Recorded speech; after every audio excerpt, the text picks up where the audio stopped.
When you have a near brush with death, people ask you lots of questions. Some of the questions are existential. Some are philosophical, theological, and some go like this. Have you been watching anything good on TV? One time I was asked that question and I answered, yes, I have watched the entire internet. It felt like anything worth watching on a streaming service I had somehow watched, but the truth is when you're right up there on the edge of life and things are dark for you and you feel restricted, at least me, I didn't want to give myself to darker stories, so I usually tended towards lighter fare. And there was this one show I watched that was a bit light, and it featured a stand-up comic who I most recently heard on a podcast, and he said the same thing that he said when I watched him on the television program. The stand-up comic was Chris Rock. He's a comedic genius. He made his name in Saturday Night Live. He's lauded by other stand-up comics. And in both places, he was asked about the cultural role of the stand-up comic. And he said, well, we're about the last man standing. He said, we used to live in a world of preachers. Preachers, you spoke insight into people's lives. They could peer beneath the existence of the human drama and speak something important to it, often about justice or morality or something. But then he said, nobody goes to church anymore. Then he said, we lived in the age of the philosophers, where, of course, he could talk about Plato's Symposium or Aristotle or these ancient philosophers or even modern philosophers who met in their great salons where they would discuss publicly in the open spaces their great ideas, their ideas about metaphysics or their ideas about the ethics, the ethical questions of the day, or even aesthetics, the beautiful questions. And then he said, there are no philosophers anymore. And then he said, it's just us. For him, it was a stand-up comic who had the power and the ability, and what's more, the ear of audiences to speak to the truth of our human experience. I thought about what he said long and hard. It made me sad, because it starts off with the notion that people don't go to church anymore. I thought to myself, I know that we're entering an age of greater secularity, but certainly that's not true. That's not true of my people at Peachtree Christian Church. Look at you, you're here. Some of you are basking quite lovely in the light of those stained glass windows. Some of you need to move away from the light a little. That I thought was a funny joke, but whatever. It also made me sad because I don't know if you know it or not, but I am, in fact, a preacher. They took away my job. And then it made me sad because he said that the philosopher no longer exists. And I happen to know quite a few philosophers, people who write books, who teach, who say important things that the world ought to be listening to. In fact, my PhD is in philosophical theology, so you could say I have a vested interest there as well, and I got a little bit more sad. But it is true. There was a time not so long ago where American audiences would flock to the television to watch or listen to over the radio public intellectuals who happen to be really well-trained philosophers. And what's more, they actually read their books. But I suppose Chris Rock is not wholly wrong. Stand-up comedy has its ability to really make known what was once unknown or overlooked. And I think the comedic can be quite prophetic indeed. But it made me think that in the age of secularity, stand-up comedy is the best that we have in terms of pop culture profit work. That's really all we have if we're unwilling to engage deeper traditions. We at least give ourselves an hour to watch and listen to somebody who might tickle our funny bone, all the while delivering a message. That night I laid in the bed sad, thinking about the state of our affairs, wondering what the future of religion is. We're in a sermon series called Why We Need Religion. We've been asking that question, and given all of these truths, it made me wonder, what is religion? 2 weeks ago, I tried to answer it for us. At the root word of the word religion are two words smacked together to create a new one, a neologism at the time, if you will. And that word means to bind back. Very simply put, religion is a set of practices or beliefs or communities that meet usually in a temple or a house of worship and do things that bind them back to a source. To the source of life, to the giver of life, to the source of human and worldly purpose, I would argue. Religion is all about what binds us back to this giver of source. It's all about a binding, a reconnection, a tethering of oneself to that which is beyond. About 100 years ago, there was a sociologist by the name of Max Weber. And Weber put forward this thesis called the secularization thesis. You see, Weber thought, like many of his ilk, that the world was really going to be revealed as secular. And that the spiritual, and you could think of transcendence, you can think of magic, you can think of mysticism, you can think of astrology. You could even think about religion and Jesus Christ himself. All of these things and more were kind of like veneers over the real world.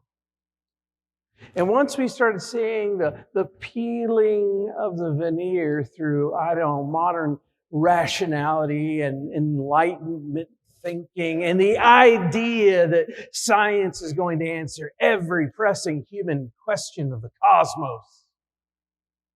Oh, hubris. Oh, hubris the modern age is. Once we really found the secrets, we'd be able to peel back that varnish, that veneer, and realize what the world really was as brute fact. Just a collection of stuff that have no value, no purpose, or no meaning beyond itself. Let me put it to you plainly. All that is all that is, and there is no purpose or giver. It just is. Now, Weber asserted that by now, all of us would be completely and thoroughly secularized. There's one little funny thing about the brilliant Weber's work, is that I'm standing here in a robe in church with you. And I have evidence all over this world, evidence that suggests that people haven't gone completely secular. You can read the work of Wilfred Cantwell Smith to get a little help with Weber in our time. He is a guy who wrote this book called The Meaning and End of Religion. He comes at writing about religion not from the perspective of a believer, but as a scientist. Religious studies as different from theology, but that there's a nuanced arguments and separations. Smith suggests there are really two kinds of religion that are widely out there in the culture. One is essentialist religion. What's essentialist religion? Well, that's pretty simple, actually. It's Judaism, Christianity, Buddhism, Islam, any manner of religious belief systems and communities and houses of worship that have people meet for practices that bind them back in their essence. Their purpose is to be binding people back to God and the one who gives purpose for being. So in their essence, they mean to be religion. The other kind of religion is called functionalist religion. And another thinker by the name of Smith helps us understand that. His name is James K.A. Smith. He is a Christian philosopher, works at Calvin College, and he's got a whole series of books, namely, You Are What You Love. And he argues that liturgies abound everywhere. Now, liturgy, that's like a $10 word. And the stuff that we do in church where we speak back and forth and sing, this is all liturgy. It's work we do together. He says there's the liturgy of the mall. There's the liturgy of the nation state. There's the liturgy of college football. It is true. We have ways of identifying ourselves by our colors against people who are on the other side. They wear other colors. We have our little sayings and traditions. They have their little sayings and traditions. Oh, and what happens when a Tech person marries a Georgia person? Their families mourn it as a mixed marriage. Friends, we have liturgies all over the place, and they speak to a functionalist religion. Here's what that means. We are religious by nature. Even if we give ourselves to things that just function like a religion. You're sitting in a place that's really special. There's icons all over telling you about the story of Jesus. Later on, some of you will go to a place that's really important to you. It's going to be called the gym. And there will be icons. This time, the icon staring at you is your own self. Here, you'll receive the holy meal that builds up your body. There, it'll be a protein shake, but receive it, you will. Because we have to pump you up. I am hilarious. I am hilarious. Friends, what all of this thinking leads me to believe, and here's something I want you to take home. Everyone is always and already religious. Why do we need religion? Because you already are. I've never met a non-religious person all the days I've lived. I've met people who say they're not religious, but whether by essence or simple function, most people I've ever talked to straight up are religious. And they've given themselves over to some source, something that gives them purpose, something that animates their life, something that puts their life on a particular path, something that gives them a set of ideals, something that gives them a vision of the good life. There's a bloke, his name's Jocko Willink. He's a former Navy SEAL. I guess you're never a former Navy SEAL. He's a SEAL who gets paid millions of dollars to consult with big-time CEOs to tell them leadership stuff like wake up at 4:30 and exercise. I told the 9 o'clock service I keep trying to find that job, but there's no job listing. I'll wake up at 4:30 and go tell people to exercise for millions of dollars, wouldn't you? I shouldn't decry Jocko. He's got a lot of good ideas and a lot of helpful tips for leadership. He's got a series of books I like. We read them to the kids. It's called The Way of the Warrior Kid, and it's a fable. And it's about this little boy, Mark, who is weak in body and doesn't have much self-belief or discipline. And his uncle, Jake, shows up for the summer, who's a Navy SEAL who makes him a warrior kid. And in that book, we're reading it to the kids at Christmas time. So we would read our Advent calendar, where Max would always say, "Can I have 2 chocolates and not 1 chocolate?" He was always negotiating. We're reading a Lent one right now, and he goes, "How many chocolates for Lent?" And we said, "No chocolates." And he goes, "Okay, I'll have 2 chocolates." Said he doesn't need to go to business school. He knows business.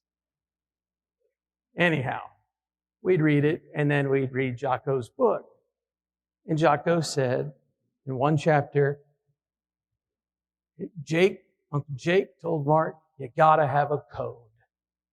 I don't care what it is, but you gotta have a code to follow. And he lists the Navy SEAL code, and then he lists the Bushido code of the samurai warrior, and then the Ranger code. And he talks about the knights of old and the chivalric codes. And the whole point of it is you need a code to follow. I don't care what it is, but have one.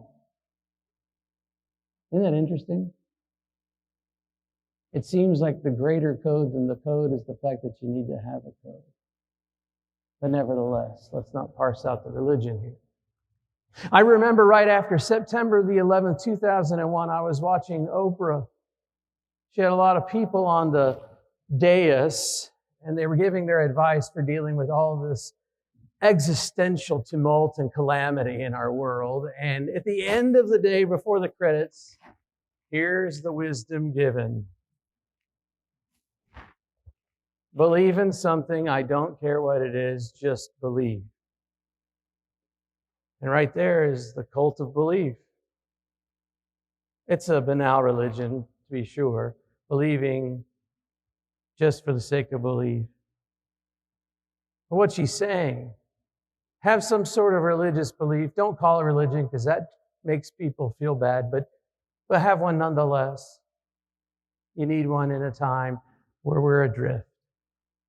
And who forgets about that great mythologist that didn't just go on Bill Moyers, but the way he described mythology shaped the way George Lucas wrote Star Wars and all kinds of other Hollywood scripts? Joseph Campbell. Joseph Campbell, when asked about belief, said, it doesn't matter what it is, just follow your bliss. As long as your bliss doesn't hurt anybody, which, interestingly enough, again, tells us that tolerance is the real religion there, not bliss. But who wants to parse all that out? We are always already religious. So, Pastor, what does this have to do with Jesus in the desert, with the Satan, the devil, Lucifer? Well, I think what you have is a very interesting theological conversation in the desert, where two forms of religion are put properly on display. See, a lot of people will tell you that what's going on here is Jesus is about to kick off and inaugurate his earthly ministry. That's true. I would argue that it's a little more deeper and symbolic. He's going to go out to the wilderness before he does his ministry for 40 days and 40 nights and live hand to mouth from God only, which reminds us all about the time that the people of God journeyed in the wilderness before they went into the Holy Land, which is for how many years? 40. I think Jesus is symbolically telling everybody that he is the very meaning of Israel. He is the very meaning of God's presence in the world going with the people of God. And while out there, he encounters not the devil. Don't think of pitchforks. He encounters Satan, who is like a prosecuting attorney. And Satan here is a really good vacation Bible school student. Satan here is a very good Sunday school student. Satan here is a better student than many of you when I've had you in Bible study course. Satan knows the Bible, and he uses it. And Jesus uses it too. And you have two opposed forms of religion. The first one we see is from the mouth of Jesus, and I'm going to call it the religion over the self sort of religion. The religion over the self. Here's what that's about. Well, let me start with what it's not about. So much of religion in our world, even from well-meaning Christians, is about power. If you haven't heard it directly, it's usually told in indirect ways, like this. Do they preach the truth over there? Does she have the truth? Do they have the truth? I've got the truth in my heart. Do you have the truth in your heart? Truthy, truthy, truth. I don't want to go over there because she don't preach the Bible. Well, who decides who's preaching the Bible, by the way? Oh, I do, because I've got the truth. Why do we talk about the truth like it were a set of nuclear codes? power that we get to have here in my hip pocket to pull out, use, cite, and run away whenever I want to, as long as I use it against my foe. It's a form of religion. In that form of religion, we're all about possessing it. We're all about owning it. We're all about reaching up and grasping for this truthiness. Remember, Jesus didn't even consider equality with God something to be grasped, yet we wish to grasp it all the time.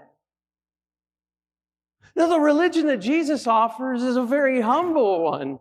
It's a very transformative one. It lays claim even over his life because it makes him about humility and self-service. In fact, Jesus' religion is about knowledge. It's not about knowledge possession. It's about wisdom living.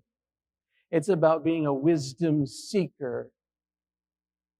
Real religion is not about knowledge possession. Say that. Not about knowledge possession. It's about wisdom seeking. Am I in the wrong church? It's about wisdom seeking. Amen. Hallelujah. Now, Satan's got a religion too. And you know what his is about? Self-service. Oh, it doesn't look like that because he uses the truth. He uses the Bible. He's got a good bit of Bible memorized. He knows the Greek and Hebrew real well. He can argue around all of us, you see. He knows the truth. Jesus, what's the big deal? Why can't you break your fast? I know you're hungry. I got a little devil's food cake. Would you like some? Well, I know that you're supposed to bring the kingdom of God. Well, why don't you just take it all now? I'll help you out. Let's expedite this process. No one likes long sermons. No one likes to wait a long time for their Amazon packages. We want to make this thing happen right now, Jesus. Jesus says no. Because he's not about his ends. He's about the ends of God. It's a religion that he's submitting to. It's binding him back to God's ways, not his own ways. When I think about things that bind us, I think about moms. What is a source of life for us that we can speak better of than mom? Each one of us has gestated in a mother's womb. We've passed through the canals of mammalian birth. Each one of us has looked up at a mom and learned there first what love is. And even if you didn't have a mom, or you were overlooked, or you were passed on, or your mom was not there for you, there was a maternal presence in your life, somebody who loved you. So I look for an analogy to understand this binding of religion. I think of mama. But can we be truthful? Not every mom is a good mom. This past week, Ruby was teaching me about Ring Around the Rosie. Not how the game goes, but what the meaning of the words are.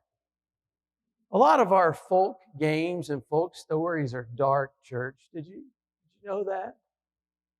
She's going on, tell me about Ring Around the Rosie. I got really interested in studying folklore, so I was rereading some theory about the Grimm's fairy tales.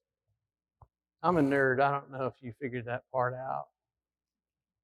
But there's this theory about one of their stories, Hansel and Gretel. If you remember it, there's an axe man, and he's got some kids, and then there's a stepmom, and they lead him into the woods, and gingerbread house and a witch, and eat the kids. That's the scope of it. Historians and folklorists alike think that there's actually historical antecedents to the story. That in the 1300s, there was, in fact, a famine that swept all of Europe, and it was commonplace for men to lose their wives and to take on another wife for economic reasons. It was commonplace to pass your kid off to grandparents or to sisters or even to just abandon them in the forest because you couldn't feed them. There are even stories of cannibalism. And through all this, folklorists and some historians suggest that probably that's where we get the seeds for Hansel and Gretel. Not every mom's a good mom, because that stepmom's a wicked sort in this story. You see, what does Satan bring but nothing but religion filled with biblical truth, yet it's self-serving, so it's not a good binding, it's a rough one. Friends, why do we need religion? We are already religious. The real question that each of us ought to ask this morning is, what kind of religion claims our life? Or do we try to claim it instead? You know, because you're a Christian, and that means you came to church today, and you're supposed to be reminded of the fundamental truth that you have a purpose beyond yourself. As I said, I've been watching a lot of movies and TV over my convalescence period.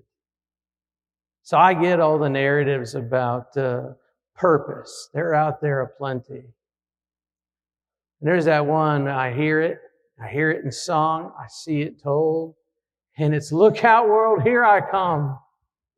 It's supposed to be an anthem. Now look out, world, because here I come. And it's supposed to embolden yourself to say, "Look out, world, here I come. I'm going to bring change with me. I'm going to bring love with me. I'm going to bring an imprint of something new and something fresh and something life-giving and something that causes others to flourish, because look out, world, here I come." But when people see you coming, is that how they respond to you? Look out, world, here he comes, here she comes. They're coming to bring a story that would change my life. They're looking to give me a new story.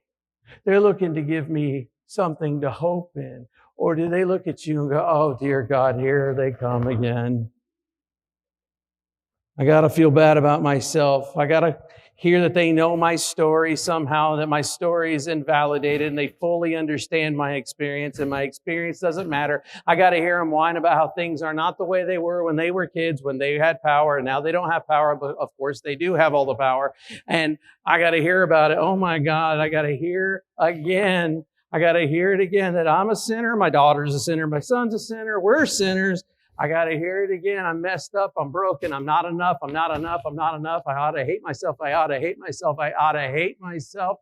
Do you realize that's the tone of religion in a world that is looking for harmonies so beautiful and new? Look out, world. Here I come. I'm bringing love with me. That's what happens when you submit to the type of religion that lays claim over your life.